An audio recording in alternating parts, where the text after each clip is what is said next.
You know, in my 25 years of working in medicine, I've seen thousands of patients struggle with one simple question. What should I actually eat? The confusion is real. Keto, paleo, carnivore, vegan, everyone's got an opinion. But here's what might surprise you. Australia's official dietary guidelines boil down to just 5 key numbers. And I'll bet most health professionals couldn't recite them off the top of their head. Let's cut through the noise. The Australian Guide to Healthy Eating isn't sexy. It's not sold in a best-selling book with a celebrity endorsement, but it's backed by decades of nutritional science, and honestly, it's refreshingly straightforward. Number 1, 400 grams. That's 5 servings of vegetables and fruit every single day. Not 4, not 3, but 5. And here's what this means for you. If you're hitting this target, you are automatically loading up on fiber, phytonutrients, and antioxidants. In my clinical practice, when patients actually track this, and I mean actually weigh their produce for a week, they're shocked. That bowl of salad for lunch, it probably only counts as 1 serving, maybe 1.5. Number 2, 10%. That's the maximum amount of your daily calories that should come from saturated fat. Now, I need to address the elephant in the room here, or should I say the steak on the plate. Meat, particularly red meat and processed meats, is loaded with saturated fat. I'm not telling you to become vegan overnight, but the evidence is clear.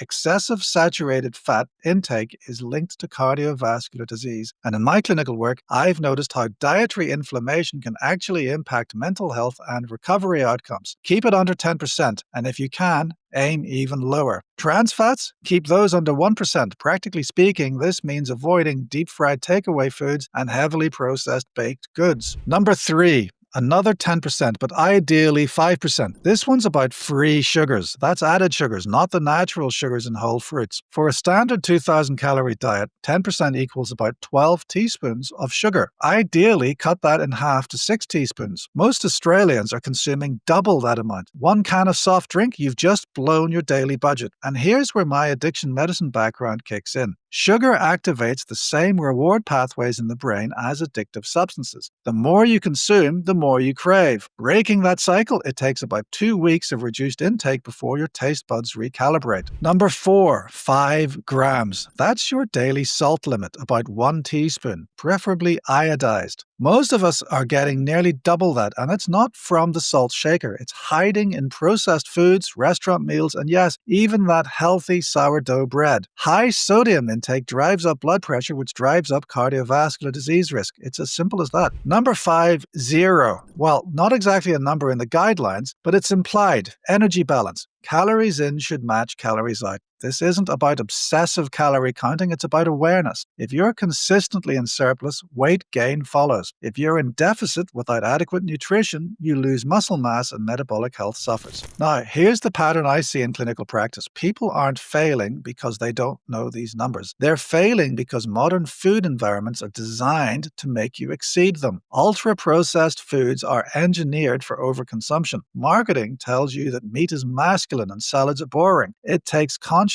effort to align your eating with these guidelines. So here's your takeaway. Just don't have one. You don't need a complicated diet plan. You need to hit 5 simple targets. 400 grams of vegetables and fruit, under 10% saturated fat, under 10% free sugars, 5 grams of salt, and energy balance. Track them for 1 week, just 1 week. See where you actually stand, because in my experience, awareness is the first step to change. I'm Dr. Fergal Armstrong, and this is MedHeads, evidence-based health for people who actually want to feel better. If this resonated, subscribe and share it with someone who needs to hear it.